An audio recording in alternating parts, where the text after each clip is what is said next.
புதிய எம்எல்ஏ அலுவலகத்தை முதல்வர் விஜய் திறந்து வைத்துள்ளார். இந்த நிகழ்வின் முக்கியத்துவம் என்ன? இதில் யார் யார் பங்கேற்றனர்? இந்த அலுவலகம் மக்களுக்கு என்ன பயன் தரும்? இந்த நடவடிக்கை அரசியல் ரீதியாக என்ன செய்தியை சொல்கிறது ஆகியவற்றை விரிவாக பார்க்கலாம். வீடியோ ஸ்கிப் பண்ணாமல் பாருங்கள். அப்போ தான் நம்ம என்ன சொல்ல வரோம்னு உங்களுக்கு தெளிவாக புரியும். சென்னை பெரம்பூர் தொகுதியில் அமைக்கப்பட்டுள்ள புதிய எம்எல்ஏ அலுவலகத்தை முதல்வர் விஜய் திறந்து வைத்தார். நிகழ்ச்சியில் அமைச்சர்கள், எம்எல்ஏக்கள், அரசு அதிகாரிகள் மற்றும் ஏராளமான பொதுமக்கள் கலந்து கொண்டனர்.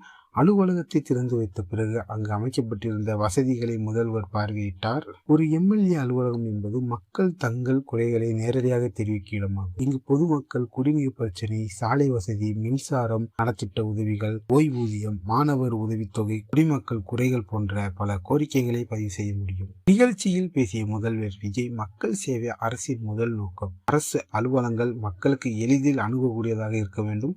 ஒவ்வொரு தொகுதியிலும் மக்கள் குறைகளை விரைவாக தீர்க்க நடவடிக்கை எடுக்கப்படும். வெளிப்படையான நிர்வாகம் மற்றும் விரைவான சேவை வழங்கப்படும் என்று வலியுறுத்தியதாக தகவல் வெளியாகியுள்ளன. இந்த அலுவலகத்தின் மூலம் மனுக்கள் நேரடியாக பெறப்படும். அரசு துறைகளுடன் ஒருங்கிணைந்து ஏற்படும். புகார்களுக்கு விரைவான நடவடிக்கை எடுக்க வாய்ப்பு உருவாகும். பொதுமக்கள் அடிக்கடி தலைமை செயலகம் செல்ல வேண்டிய அவசியம் குறையும். இந்த நிகழ்வு ஒரு அலுவலகம் திறப்பு விழா மட்டுமல்ல, மக்களை நேரடியாக சந்திக்கும் நிர்வாக முறைக்கு அரசு முக்கியத்துவம் அளிக்கிறது என்ற அரசியல் செய்தியை இது வெளிப்படுத்துகிறது. எதிர்க்கட்சிகளும் இந்த நடவடிக்கையை கவனித்து வருகின்றன. சென்னையின் முக்கிய தொகுதிகளில் ஒன்றான பெரம்பூரில் மக்கள் தொகை அதிகம். போக்குவரத்து, குடிநீர் சாலை, வடிகால் உள்ளிட்ட பல்வேறு பிரச்சனைகள் அடிக்கடி எழுந்து வரும் பகுதியாக இருப்பதால் புதிய எம்எல்ஏ அலுவலகம் மக்கள் சேவையை மேம்படுத்த உதவும் என எதிர்பார்க்கப்படுகிறது.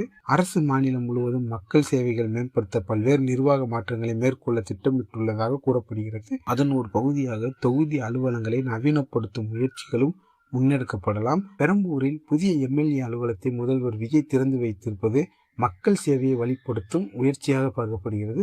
இந்த அலுவலகம் உண்மையிலேயே மக்களின் பிரச்சனைகளை விரிவாக தீர்க்க உதவுமா என்பதை வரும் காலங்களில் பார்க்கலாம். இந்த நடவடிக்கை குறித்து உங்கள் கருத்தை கமெண்டில் பதிவு செய்யுங்கள். இந்த வீடியோ பிடித்திருந்தால் லைக் பண்ணுங்கள், ஷேர் பண்ணுங்கள். அப்படியே நம்ம சேனலுக்கு ஒரு சப்ஸ்கிரைப் பண்ணி கூடவே அந்த பெல் ஐக்கானை கிளிக் பண்ணுங்கள். புதிய வீடியோவில் சந்திப்போம். நன்றி, வணக்கம்.